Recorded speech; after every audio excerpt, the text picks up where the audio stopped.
સુરતના જહાંગીરાબાદ વિસ્તારમાં આવેલા ફૂડ કાર્નિવલમાં સુરત મહાનગરપાલિકાના ફૂડ સેફટી વિભાગે તવાઈ બોલાવી છે। ચેકિંગ દરમિયાન સ્વચ્છતાનો અભાવ જોવા મળતા 7 જેટલી દુકાનોને તાત્કાલિક અસરથી બંધ કરાવવામાં આવી છે। આ ઉપરાંત 18 કિલો જેટલો ખાદ્ય જથ્થો નાશ કરવામાં આવ્યો છે।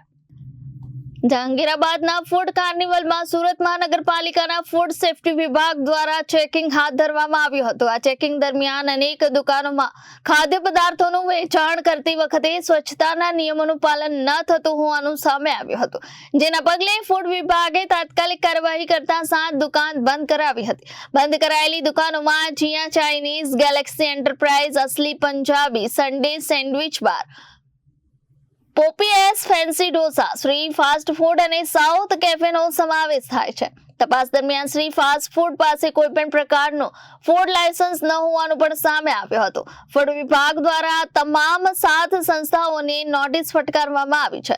સાથે જ તપાસ દરમિયાન મળી આવેલા 18 કિલો જેટલા ખાદ્ય જથ્થાનો નાશ કરવામાં આવ્યો હતો। આ ઉપરાંત નિયમોનો ભંગ બદલ સંસ્થાઓ પાસેથી 22,000 રૂપિયાનો વહીવટ ખર્ચ પણ વસૂલવામાં આવ્યો છે। ફૂડ વિભાગની આ કાર્યવાહીથી ફૂડ કાર્નિવલના સંચાલકો અને દુકાનદારોમાં ફફડાટ ફેલાયો છે।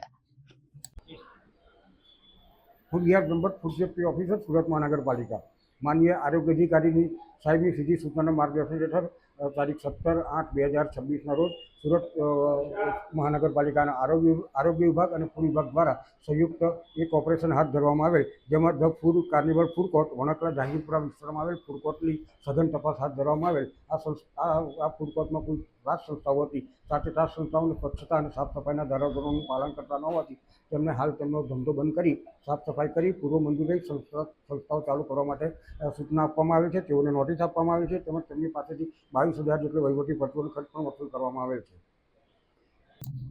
Reporter Sujal Rathod, Janadesh news, Surat.